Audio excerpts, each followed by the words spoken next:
Chapter 11. And it came to pass after the year was expired, at the time when kings go forth to battle, that David sent Joab and his servants with him, and all Israel. And they destroyed the children of Ammon, and besieged Rabbah. But David tarried still at Jerusalem. And it came to pass in an eventide that David arose from off his bed, and walked up on the roof of the king's house, and from the roof he saw a woman washing herself, and the woman was very beautiful to look upon. And David sent and inquired after the woman, and one said, Is not this Bathsheba, the daughter of Eliam, the wife of Uriah the Hittite? And David sent messengers, and took her, and she came in unto him, and he lay with her, for she was purified from her uncleanness, and she returned unto her house. And the woman conceived, and sent and told David, and said, I am with child. And David sent to Joab, saying, Send me Uriah the Hittite. And Joab sent Uriah to David.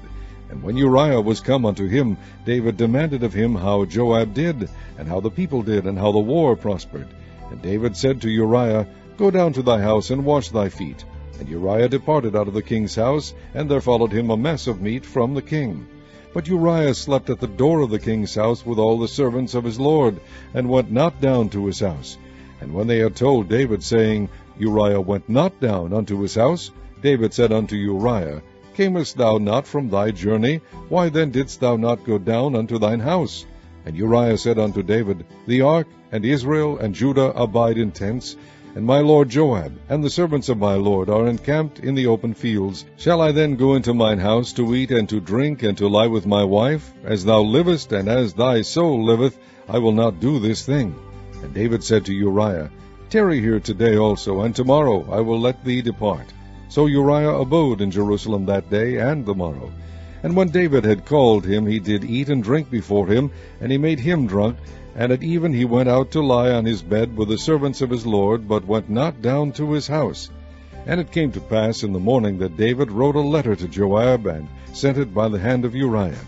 And he wrote in the letter, saying, Set ye Uriah in the forefront of the hottest battle, and retire ye from him, that he may be smitten and die. And it came to pass, when Joab observed the city, that he assigned Uriah unto a place where he knew that valiant men were. And the men of the city went out, and fought with Joab, and there fell some of the people of the servants of David, and Uriah the Hittite died also. Then Joab sent and told David all the things concerning the war, and charged the messenger, saying, When thou hast made an end of telling the matters of the war unto the king, and if so be that the king's wrath arise, and he say unto thee, Wherefore approached ye so nigh unto the city, when ye did fight? Knew ye not that they would shoot from the wall? Who smote Abimelech, the son of Jerubbesheth? Did not a woman cast a piece of a millstone upon him from the wall, that he died in Thebez? Why went ye nigh the wall? Then say thou, Thy servant Uriah the Hittite is dead also. So the messenger went and came and shewed David all that Joab had sent him for.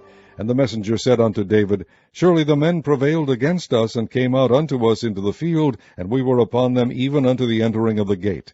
And the shooters shot from off the wall upon thy servants, and some of the king's servants be dead, and thy servant Uriah the Hittite is dead also. Then David said unto the messenger, Thus shalt thou say unto Joab, Let not this thing displease thee, for the sword devoureth one as well as another. Make thy battle more strong against the city, and overthrow it, and encourage thou him. And when the wife of Uriah heard that Uriah her husband was dead, she mourned for her husband. And when the morning was past, David sent and fetched her to his house, and she became his wife, and bare him a son.